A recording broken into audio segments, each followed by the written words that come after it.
Canadian doing what they do and just peacefully Okay, listen to this. Listen to this. This is and spreading cheer and hope and happiness. I mean, this is nice too, but listen to this liberal psychological bullshit. Already hundreds of protesters, dozens of trucks lining Wellington Street, and this is just the night before. The main convoys, well, they haven't even arrived yet. Indeed, thousands more are expected by early afternoon. Convoys from the east, west, and south. Here it comes. All set to converge in Ottawa. The leader of the official opposition tweeted he met with truckers today and says Trudeau should do the same. The Prime Minister is isolated. There's that photo op. Okay, right there. I gotta pause this for a second. Yesterday they released a video saying that's gonna be a great photo op when Erin O'Toole shows up to meet with the truckers. Like, it's a bad thing. And just now, this is what I'm talking about, the liberal psychological shit. It's genius tactics, because it's clearly working. So he called Blitz, quote, I don't mean to trigger anyone, but he blitzkrieged the parliamentary vote, the vote for the Prime Minister twice. Genius. Shock and awe, first of all. Second of all, he fractured his opponent by... I'm sure his constituents and lobbyists are propping up PPC, because PPC does not have enough votes. They don't have enough pull to make a difference. And same with NDP. The only people that have the majority that can make any type of change, even if O'Toole is a fucking other side of the fucking same coin, regardless, we need Trudeau out, because Trudeau comes from literal psychopathy. His mom's a psycho. Like, I don't know if you look into this lady.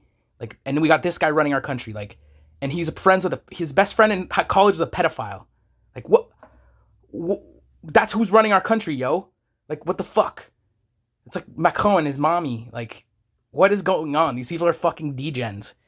Degeneration X. That's what this is right now. Anyway, went way off topic, but the leader, this is the psychological thing, the psychological lib speak, okay?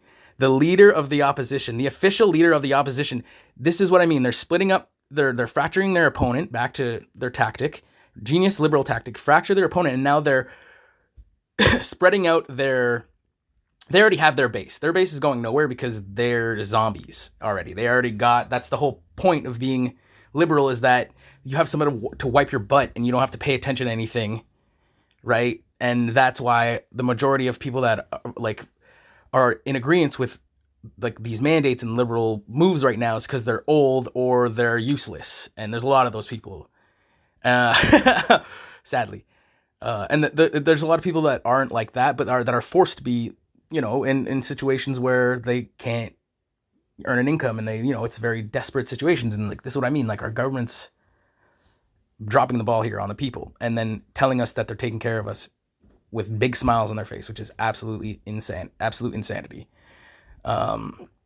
So back to this. So they can't even say conservatives now. We're not even saying conservative. We're saying official leader opposition. That's what we're saying. Tweeted he met with thousands more are expected by early afternoon.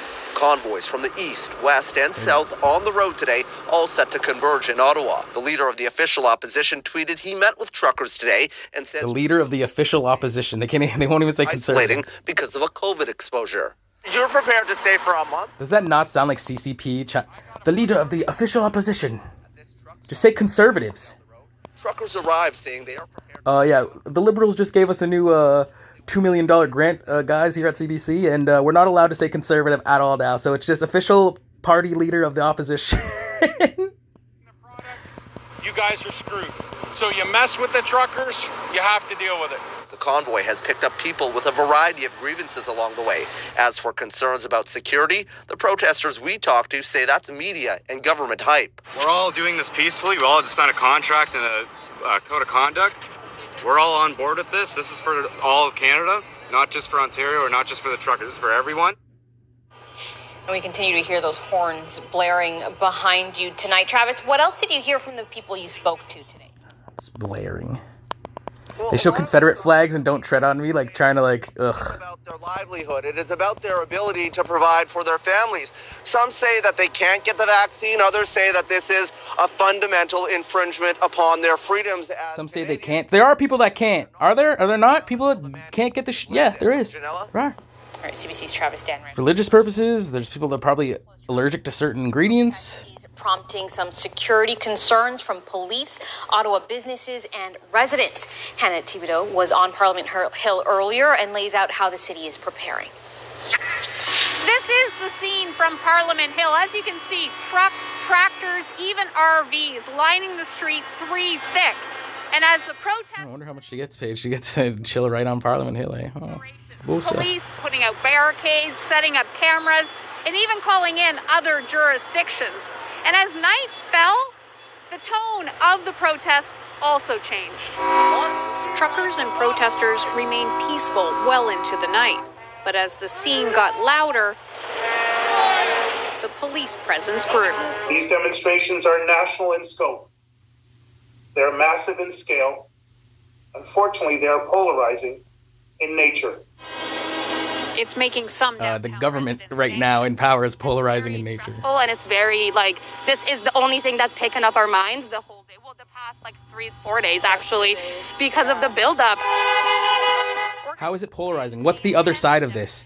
We don't want truckers to be able to do their job and deliver goods because they're purposefully trying to infect people, sitting in their trucks the whole time. They don't have to get out of their truck technically to do their job. They live in their truck, eat in their truck, shit, piss, fart in their truck. Make trucker stops have extra fucking COVID passes. There you go, done. And or criminal violence online. Support for the protest has spread beyond. Yeah, you see everything online, dude. You don't talk about the fucking pedophiles. There's pedophiles all over the internet. Don't talk about that 24/7. Talk about these guys shit talking or some trolls trolling, of course. There's gonna be legit ones, but there's also gonna be trolls, and there's gonna be libs for sure posing as trolls. Just like, have also spoken out, like actor Russell Brand. Here's to the Canadian truckers. Here's to standing up for freedom.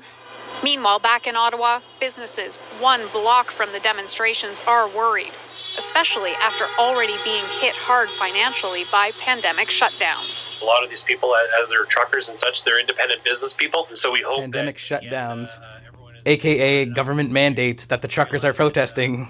They'll be doing more harm than good by causing damage or destruction. Police have warned people not to come into the downtown core and that this protest could last into next week. Hannah Thibodeau, CBC News. Hell yeah, good.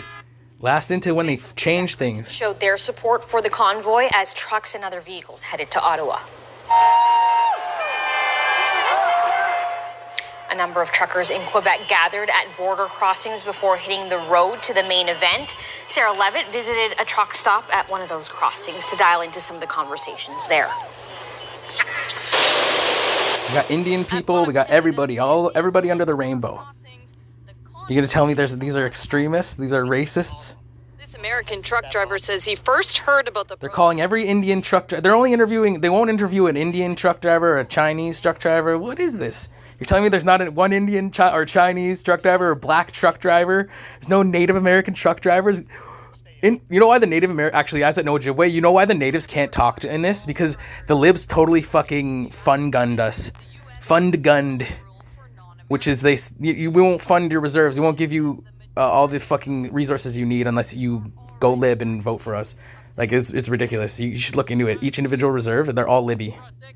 And you protect all the other people. And this is by proxy, which things should not happen like that. Things should be a clear, concise, full-pictured decision of both sides. Against the protest heading to Ottawa. For me, it's a joke. It's a minority, but this minority doesn't respect the rule. He's not the only one surprised by the aggressive intolerance for any disagreement. This truck driver with a popular industry blog recently came out against the protest. I get every hour maybe 2 or 3 really bad emails or messages, and I don't really want to talk about it because I'm worried it's going to influence people to find me online. He looks like a typical influencer, you know what I mean? Like, nobody's coming after this guy. Nobody cares about this guy. They just want to tell him that you're a shill. He doesn't like how this protest has evolved.